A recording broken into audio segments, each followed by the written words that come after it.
Ni siku ya Ijumaa ambapo asubuhi ya leo mpenzi mtazamaji ninakusalimu katika jina la Yesu Kristo. Bwana Yesu na asifiwe. Hali gani? Ninaamini kwamba usiku wako ulikuwa ni wa baraka tele. Ukaweza na kulala tu vizuri ukiwa umebarikiwa. Ukaweza na kuamka tu ukiwa unashuhudia ukuu wa Mwenyezi Mungu ndani ya maisha yako. Huwa ninakukumbusha kuamka tu, kujipata ukiwa umeamka. Mshukuru Mwenyezi Mungu, maana sio kawaida. Hiyo ni baraka ya kwanza katika maisha yako, katika uso wa dunia. Karibu sana katika kipindi cha Manyunyu ya Baraka. Tuzidi kubarikiwa pamoja, tuzidi kuinuliwa pamoja kupitia neno la Mwenyezi Mungu ambalo tunaenda kuletewa na mtumishi wake, sio mwingine mbali ni Reverend Francis Namu kutoka kanisa la ABC Changoma, Mboni Pastorate, Makueni, Sub-Ndikota. Karibu tuendelee na kubarikiwa pamoja. Mtazamaji, takusalimu katika jina la Yesu Kristo asubuhi ya leo. Ujambo. Karibu katika neno la Mungu, na ningekusihi tukaweze kuanza kwa maombi. Tuombe.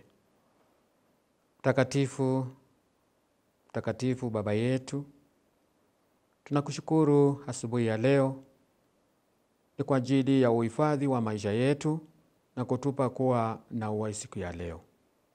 Tukijua upendo wako ni upendo mwingi kwetu, umetulinda usiku wote na ukatupa nafasi ya kuwa hai siku ya leo. Tunakushukuru. Wakati huu tunapotaka kulisoma neno lako, tunaomba ukaweze kuwa pamoja nasi. Bariki sisi zote, bariki watazamaji wote. Katika jina la Yesu tumeomba. Amina. Mtazamaji, ni asubuhi nyingine. Asubuhi ni ya baraka ambayo Mungu ametupa.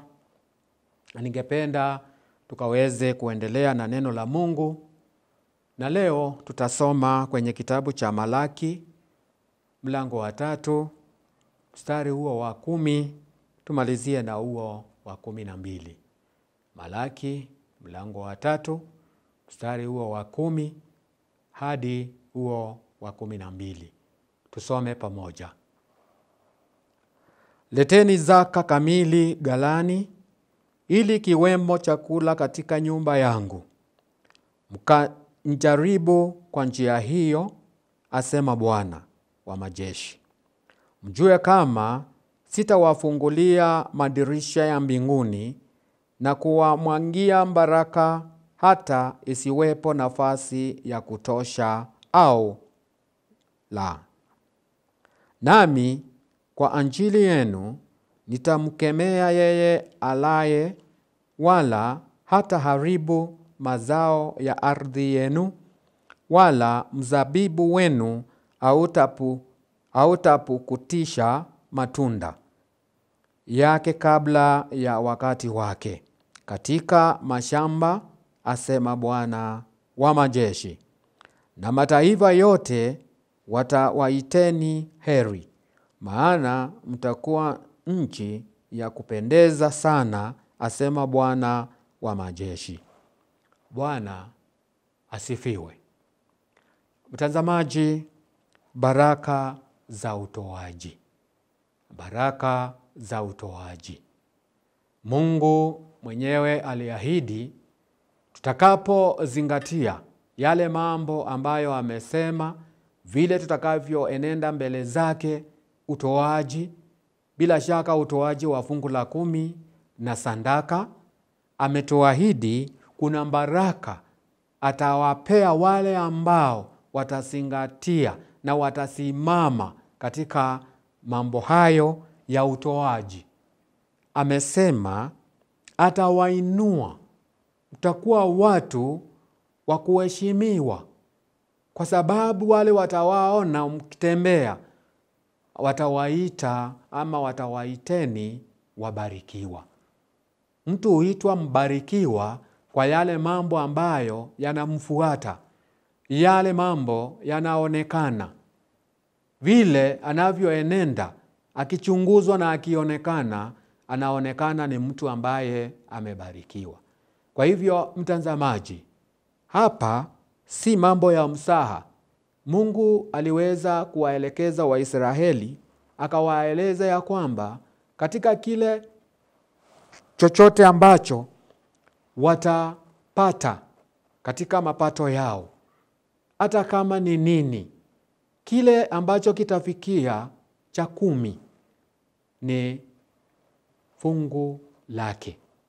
Lakini kuna watu ambao hawanjali, watu ambao hawategemei mambo kama hayo. Lakini Mungu tu alisema, kwa wale ambao watamtolea fungu la 10, jambo la kwanza amewaambia, atafungueni madirisha ya milango ya mbinguni na atamwaga baraka katika nyumba zao, katika mambo yao. Hizo baraka wasihesabu moja, wasihesabu ya pili, mpaka ikose mahali pa kuweka. Kwa hivyo kuna baraka katika utoaji, baraka ambazo Mungu amesema jambo la kwanza atafungulia milango ya mbinguni, baraka za kila aina sikaweze kumwagika na kutiririka kwa kila ambaye atatenda. Jambo la pili, katika mali yako atailinda, atamkanya muharibifu. Ni kama kuweka ua katika mambo yako, kukuwekea ulinzi. Hakuna chenye ambacho kitaharibu. Atawakanya, atawaepusha. Kama ni wadudu watakapo kuwa shambani, hawataharibu mimea yako, kwa sababu hiyo mimea inapoleta matunda, wewe ni mwaminifu, unamtolea Mungu fungu la 10. Haya ni mambo mazuri ambayo Mungu ametuahidi kutupa baraka kutokana na utoaji. Kazi zetu ambazo tunazifanya kwa mikono yetu zitabarikiwa. Pengine wengine watainuliwa, wengine watapelekwa katika mambo ya juu, kwa sababu aliona wewe ni mwaminifu kwa mambo machache. Wale ambao wanamtolea Mungu kwa moyo ambao ni wa uaminifu, ameahidi hao nitafungua milango. Na huwezi kuelewa ni milango ya aina gani. Pengine atakufungulia milango, watoto wako wote watakuwa wasomi, watafaulu katika masomo. Pengine atakufungulia milango ya kile ambacho unachokihitaji, uwe huwezi kutafuta kwa ungumu. Pengine kama wewe uko kazini, ataweza kufungua milango, kufanywa mkubwa ama msimamizi wa kampuni fulani. Anaweza kukubariki katika njia ya hali tofauti sana. Ila tu uzingatie kumtolea Mungu sadaka na fungu la 10. Na sio sadaka ambayo siku hizi wengine kama wachungaji kama sisi tunadai. Hiyo ni ya kumpelekea Mungu. Isipokuwa wengine wanaweza kuuliza, tunampelekea Mungu wapi? Na Mungu atumii. Hapana, mahali ambapo unaabudu, unaenda kanisani, unatoa fungu la 10, linapochukuliwa na wachungaji wako, kuna ile sehemu ambayo ni ya kutenda na kupanua kazi ya Mungu, inaweza kupanuka. Kwa hivyo jambo lako si kuuliza maswali. Mungu hakusema uulize maswali. Jambo lako ni kutekeleza kama unataka baraka za utoaji. Kwa hivyo mtazamaji, kutoa hakuna masharti. Ni Mungu tu amesema, nileteeni fungu la 10 na sadaka, nione kama sitafanya miujiza katika mambo yenu. Na hili ndilo jambo tu Mungu amekubali tuweze kumjaribu. Je, ushamjaribu Mungu? Kumjaribu ni kutoa fungu la 10 la kweli na umwambie Mungu, ulisema tukutolee fungu la 10, nimetoa, na ngojea tu nione. Bila shaka Mungu ni mwaminifu, utaweza kubarikiwa. Kwa hivyo bila shaka maisha haya ambayo Mungu ametupa ni lazima tumtolee Mungu. Na tunapomtolea kuna baraka ambazo tutapewa na tutamwagiwa. Na nimezitaja. Kwa hivyo tafuta hizi baraka, kamtolee Mungu sadaka na fungu la 10. Na utaona maajabu katika maisha yako. Mtazamaji, endelea na kuangalia, endelea na kujaribu mambo kama hayo, na wewe utakuwa mtu ambaye ni mshahidi kwamba atakayetoa fungu la 10 hakika ubarikiwa. Bwana akubariki, na Bwana na alibariki neno lake. Amina. Mtakatifu, mtakatifu Mungu wetu, tunakushukuru kwa ajili ya maelekezo yako kutoka kwa neno lako. Hakika limetusaidia. Na kwa sababu ni maneno ambayo uliyanena na kinywa chako, tunaomba ili ukatupe nguvu na ujasiri wa kutii, tukiongozwa na Roho Mtakatifu, ili tukaweze kubarikiwa jinsi ulivyosema. Kwa hivyo Mungu Baba, Mungu Mwana, Roho Mtakatifu, tunakuomba ukaendelee na kutusaidia. Bariki watazamaji wote na utubariki sisi sote. Katika jina la Bwana wetu Yesu Kristo nimeomba. Amina. Baraka za utoaji. Na hapa ndipo watu wengi ushindwa.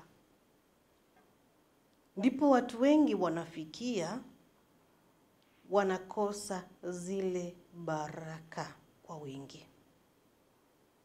Maana wakati mwingi hata kama ni kutoa, wengi wanatoa kwa njia ya kulalamika.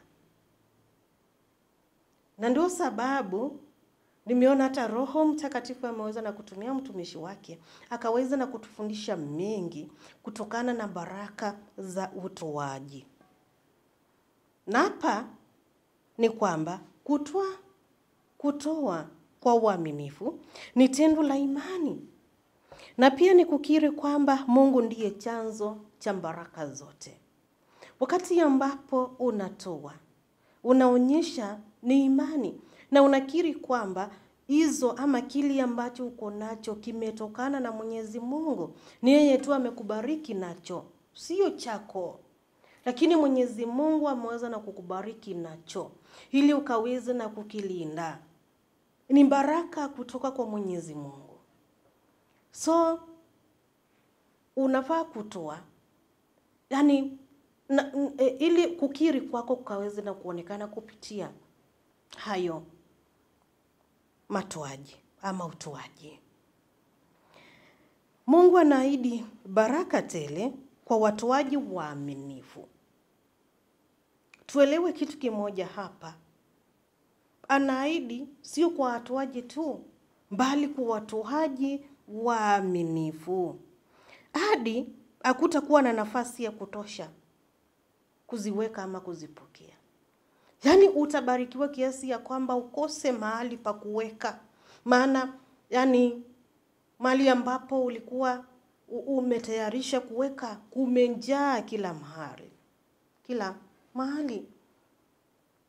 Kwa sababu ya zile baraka ambazo Mwenyezi Mungu amekubariki, akaendelea na kukuongezea. Mungu analinda mali zetu na matunda ya kazi yetu. Analinda. Wakati ambapo tumeweza na kumtolea, anazidi na kulinda ile mali yetu. Kile ambacho umeweza na kubakisha nyuma, ataweza na kuendelea na kukilinda dhidi ya uharibifu na hasara. Atalinda. Uaminifu katika zaka huleta heshima kutoka kwa mataifa, kwa kuwa maisha yetu yanakuwa ushuhuda wa baraka za Mwenyezi Mungu. Maisha yetu yanakuwa ushuhuda wa baraka za Mwenyezi Mungu.